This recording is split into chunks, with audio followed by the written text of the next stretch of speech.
Hello, అందరికీ నమస్కారం. నా పేరు డాక్టర్ సుబ్రహ్మణ్యం.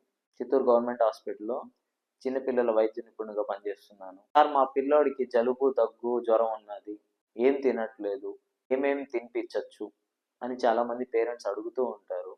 సాధారణంగా ఈ దగ్గు, జలుబు, జ్వరం వచ్చినప్పుడు ఏమవుతది అంటే గొంతులో చికాకుగా ఉండడం, గొంతులో నసనసగా ఉండడం, నోట్లో చేదుగా ఉండడం, పిల్లలు ఇరిటేట్ అయిపోతుంటారు, ఏడుస్తూ ఉంటారు. మనం ఏం చెప్పినా తినరు. ఇలా ఉన్నప్పుడు మనం ఏమైనా ఘన పదార్థాలు అంటే సాలిడ్ ఫుడ్ ఏమైనా ఇద్దామంటే వాళ్ళకి తినాలనిపించకపోవచ్చు. దానికి మనం ఏం చేయాలి అంటే, అలా ఉన్నప్పుడు మనం ఏం చేయాలి అంటే, పుట్టిన పిల్లల నుంచి 6 నెలల లోపల పిల్లలకైతే ఆల్రెడీ తల్లిపాల మీద ఉంటారు కాబట్టి అది కంటిన్యూ చేయాలి. 6 నెలల నుంచి 2 సంవత్సరం లోపు పిల్లలకైతే తల్లిపాలు కంటిన్యూ చేస్తూ, దాంతోపాటు ద్రవ పదార్థాలు అంటే లిక్విడ్ ఫుడ్ అంటే ఏవేవి అంటే నీళ్ళు, కొబ్బరి నీళ్ళు, మజ్జిగ వెన్నదీసేసింది, రసమన్నం, ఇడ్లీలు, ఓఆర్ఎస్ ప్యాకెట్స్ వస్తాయి, మన గవర్నమెంట్ హాస్పిటల్లో దొరుకుతుంది. ఆ పౌడర్ తీసుకొని 1 లీటర్ వాటర్ బాటిల్లో కలిపేసి అప్పుడప్పుడు కొద్దిగా తాగిపించడం. సో ఇలా చేయడం వల్ల డిహైడ్రేషన్ అవ్వకుండా చూసుకోవచ్చు. ఈ జ్వరం వల్ల ఏంటంటే బాడీలో నీరు అనేది ఆవిరైపోతూ ఉంటుంది. సో అప్పుడు మనం ఇలా వాటర్ ఇవ్వడం వల్ల, లేకపోతే పైన చెప్పిన ద్రవ పదార్థాలని ఇవ్వడం వల్ల సో బాడీ డీహైడ్రేషన్ అవ్వకుండా చూసుకోవచ్చు. కొద్దిగా ఎనర్జీ అనేది ఇవ్వచ్చు.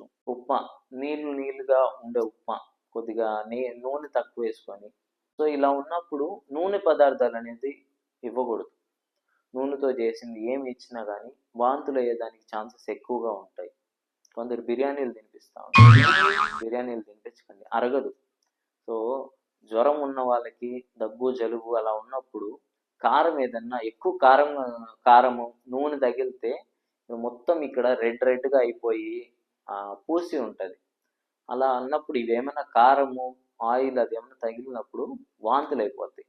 సో అలాంటి బిర్యానీలు, కారాలు అవి ఇవ్వద్దు ఇలా ఉన్నప్పుడు. ఇంకేంటంటే ఇలా ఉన్నప్పుడు చాలామంది ఓఆర్ఎస్ టెట్రా ప్యాక్స్ అని ఇస్తారు. ఓఆర్ఎస్ టెట్రా ప్యాక్స్ అనేది దాంట్లో చక్కెర శాతం అనేది ఎక్కువ ఉంటుంది. సో అది రికమెండెడ్ కాదు. ఇంకా మ్యాంగో జ్యూస్ అని చెప్పి కూల్ డ్రింక్స్ తెచ్చి ఇచ్చేస్తుంటారు పిల్లకాయలకి. సో అది ఇవ్వకూడదు. సో అది మంచిది కాదు. ఇంకా కూల్ డ్రింక్స్, ఐస్ క్రీమ్స్ ఇలాంటివి అయితే ఖచ్చితంగా ఇవ్వకూడదు. ఇలా ఉన్నప్పుడు మీరు ఈ కింద విషయాలు గమనించుకోవాలి. అస్సలు తినకపోవడం, అస్సలు ఏమీ తాగకపోవడం, అంటే తల్లిపాల మీద ఉంటే అవి కూడా తాగకపోవడం, ఎక్కువ జ్వరం రావడం, హై ఫీవర్ రావడం, బాగా సిక్గా ఉండడం, ఎక్కువ మోషన్స్ అంటే విరేచనాలు, ఎక్కువ వామిటింగ్స్ ఇలా ఏమన్నా ఉంటే ఖచ్చితంగా మీ దగ్గర ఉన్న పీడియాట్రిషియన్ని చూపించండి, చిన్నపిల్లల డాక్టర్కి చూపించండి.